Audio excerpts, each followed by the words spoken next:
I'm going to give you a free, easy, step-by-step course guide on how you can achieve the handstand. Firstly, we'll go over the prerequisites that are required, and secondly, we'll learn the most effective way to train from my experience and how you should be training for the handstand. Hello, my name is Adriel. I have achieved my handstand under 3 to 4 months, and then it took me about a year and a half to get it to a more consistent and presentable stage. I'll share my knowledge on what I've learned so that you too can achieve the handstand in a shorter amount of time. This is the ultimate course guide on how to achieve the handstand for beginners. Let's do it. Number 1, the prerequisites.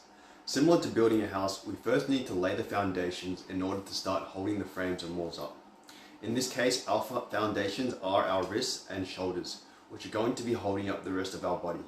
So we need to train our wrist and shoulder mobility, as well as do some conditioning so that our wrists and shoulders are strong enough and capable enough to take some weight.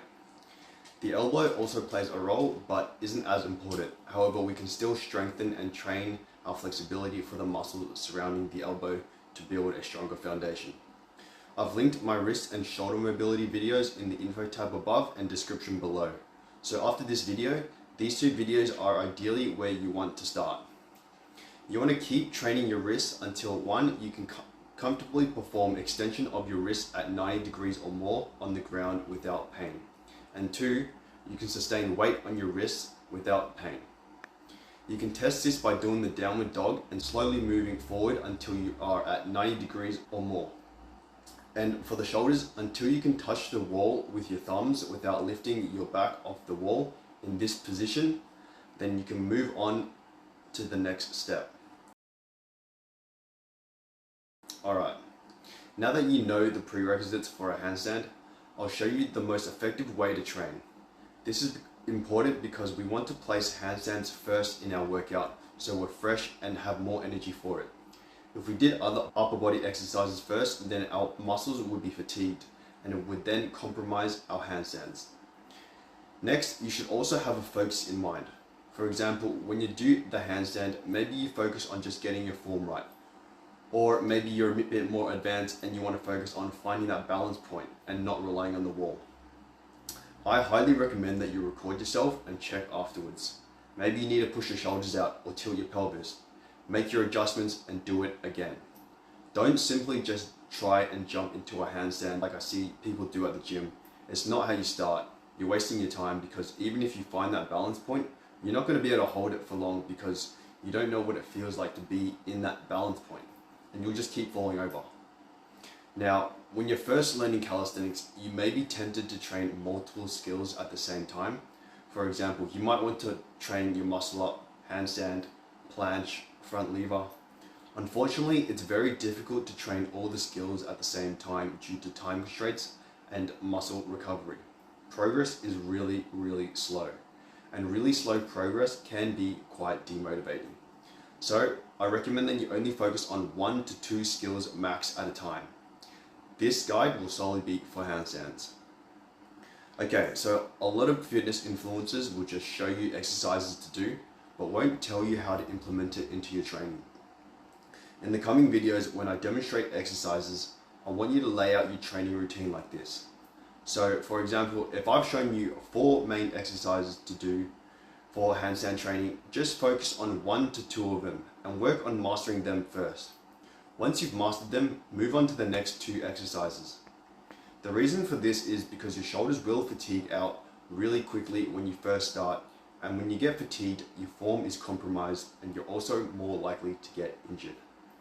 So by structuring your routine like this, you'll be able to spend more time mastering each exercise individually, and you're able to focus on your form instead of fatiguing your shoulders out, trying to perform all 4 exercises in one go in the same session, and then getting frustrated because you can't master any of them. I personally made much better progress by focusing on just 1 to 2 exercises at a time. An example of your training routine might look something like this. First, you start off with your warm-up of wrist and shoulder mobility work. This is the non-negotiable, guys. This is important for every session. And then secondly, your main session doing 1 to 2 handstand exercises that I just talked about. Maybe you do chest to wall handstand and solely focus on that. If you want to do extra, maybe you add on another handstand drill to switch it up and have a bit more fun. And then after you finish your handstand session, I recommend doing some strengthening exercises so that we can lengthen the time spent in a handstand, as this will allow us to build the mind-muscle connection we need. It all depends on how fast you want to progress. Putting extra time into strengthening the shoulders up is a good extra thing to do if you want to make better progress. I also recommend doing strengthening exercises that are not in a handstand position, because your wrists, shoulders and forearms get fatigued and you just start to have worse form as you keep going with handstands, and this can just lead to injury. So here we could add some shoulder press with dumbbells or pike push-ups. Having your fingers over yoga blocks or on a bench when performing pike push-ups can help alleviate the stress on your wrists. If your shoulders are already burnt out, maybe you could strengthen your elbow joints, creating better stability for your joints by doing some bicep curls or training your forearms. Or maybe you could work on your core. Yeah, so you can see that whatever you need to strengthen is highly individualized. So assess which area you are lacking and strengthen that area first. And then lastly, flexibility.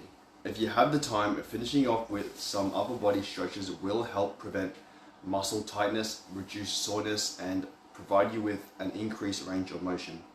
We want to add some flexibility training after strengthening exercises because our muscles tend to get tighter, and without flexibility training, we end up over time getting tighter muscles, which then means a shorter range of motion. Which is why you see most bodybuilders lacking a wide range of motion and aren't very flexible, as they only strengthen their muscles and they don't stretch. So simple stretching of the shoulders, chest, biceps, etc. will help maintain a good range of motion. I'll make a video in the future of the stretches I do, so subscribe if you want to see that. Alright, there it is guys, a full table of a training routine that is pretty much what I did and what other calisthenics athletes do in a similar form or another. That was a lot to digest. We just got one more thing to add before you begin your handstand journey, and that is how you should train the handstand in terms of sets, reps, rest time and frequency. So for your mobility work, you should be doing these multiple times per week, at least 2 to 3 times per week as a beginner, and then increase to 4 to 6 times per week when performing more advanced moves. Aim for one set of 10 to 15 reps as a beginner for each exercise, and then increase to 2 sets when you become more advanced. For your main session, again, we focus on mastering 1 to 2 exercises with 3 to 5 sets for each exercise, aiming for 10 to 30 seconds depending on your level, and we rest for 1 to 2 minutes. I recommend training the handstand twice a week, especially when you first start, because your body may not be accustomed to these positions yet. Once you're more capable, 3 times per week is a pretty nice spot, and if you are getting more advanced, then you could probably go for 4 to 6 times per week. But again, it all depends on your current skill level. Then for the strengthening exercises, we want to aim for at least 3 sets of 6 to 12 reps, with 1 to 2 minutes of rest in between sets. 2 to 3 times per week on alternating days is ideal, as you need to let your muscles recover.